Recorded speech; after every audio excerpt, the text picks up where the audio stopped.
नमस्कार, आप देख रहे हैं न्यूज़ 69 चैनल और मैं हूं आपके साथ अंकिता। चलिए रुक करते हैं खबरों की ओर। देश में लंबे समय से वक्फ बोर्ड की असीमित अधिकारों को कम करने की मांग को लेकर एनडीए सरकार एक नया फैसला लेने को तैयार है। नरेंद्र मोदी की सरकार वक्फ बोर्ड एक्ट को लेकर एक महत्वपूर्ण फैसला लेने की तैयारी में है। प्रधानमंत्री नरेंद्र मोदी की नेतृत्व वाली एनडीए सरकार मौजूदा वक्फ अधिनियम में संशोधन करने के लिए पूरी तरह तैयार है, जिसके जरिए संपत्तियों को वक्फ परिसंपत्तियों के रूप में हस्तांतरित करने को प्रतिबंधित करने और वक्फ बोर्ड की व्यापक शक्तियों पर नियंत्रण करने का लक्ष्य है। सूत्रों ने बताया कि कैबिनेट ने शुक्रवार को इस अधिनियम में लगभग 40 संशोधनों को मंजूरी दे दी है। इसमें प्रस्तावित बदलाव वक्फ बोर्ड की संपत्तियों को वक्फ संपत्ति के रूप में नामित करने की शक्ति को सीमित करने के लिए डिजाइन किए गए हैं। इस बिल को अगले हफ्ते संसद में पेश किए जाने की उम्मीद है। सूत्रों ने कहा कि अगर यह पारित हो जाता है, यह भारत में वक्फ संपत्तियों के प्रबंधन और हस्तांतरण में एक बड़े बदलाव को दर्शाएगा, जिसके जरिए अन्य इस्लामी देशों में वक्फ बोर्ड के पास जो ताकत है उसके हिसाब से यह काम कर पाएगा। दुनिया के किसी भी देश में वक्फ बोर्ड के पास इतनी व्यापक शक्तियां नहीं हैं। राजनीतिक विश्लेषकों का कहना है कि इस विधेयक को अक्टूबर में होने वाले हरियाणा, महाराष्ट्र और झारखंड विधानसभा चुनावों से ठीक पहले पेश किया जाना तय किया गया है। वक्फ बोर्ड के असीमित अधिकारों में इस विधेयक के जरिए परिवर्तन के साथ सरकार का लक्ष्य मौजूदा वक्फ अधिनियम के कई प्रावधानों को निरस्त करना है।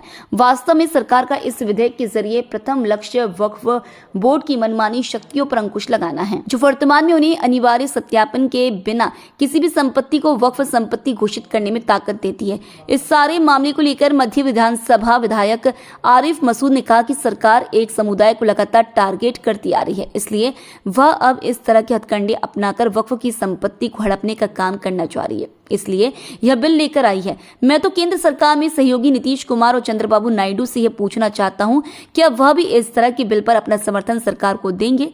इंडिया गठबंधन इसका विरोध करता है और इसके खिलाफ हम प्रदर्शन भी करेंगे। न्यूज़ 69 के लिए भोपाल से आदिल खान की रिपोर्ट। सदन में नया बिल पास हो रहा है वक्फ संपत्ति को लेकर। देखिए, सरकार की नीयत खराब है इस वक्फ एक्ट को बदलने में।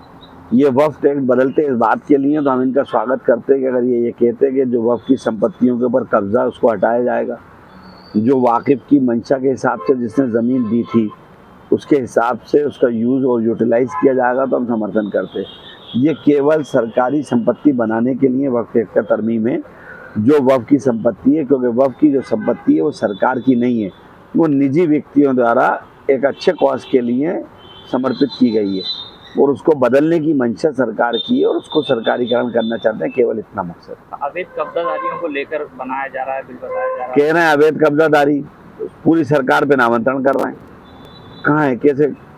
उनका अमेंडमेंट बिल आन दीजिए, पूरा फिर बता देंगे हम आप।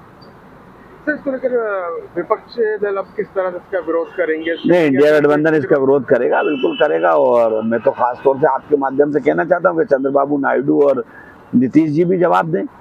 उन्होंने अपने राज्यों में अल्पसंख्यकों को ये कहा है कि हम आपके हित का संरक्षण करेंगे, तो अब वो देखेंगे इनका समर्थन देंगे या उनको बर्बाद करने वालों के साथ जाएंगे। कई अहम चीजें हैं बिल के अंदर, जैसे कि नया बिल आएगा, पास होता है तो कोई भी वक्फ की संपत्ति को पहले सरकार से परमिशन लेना पड़ेगी, उसके बाद उसको वक्फ में दिया जाएगा।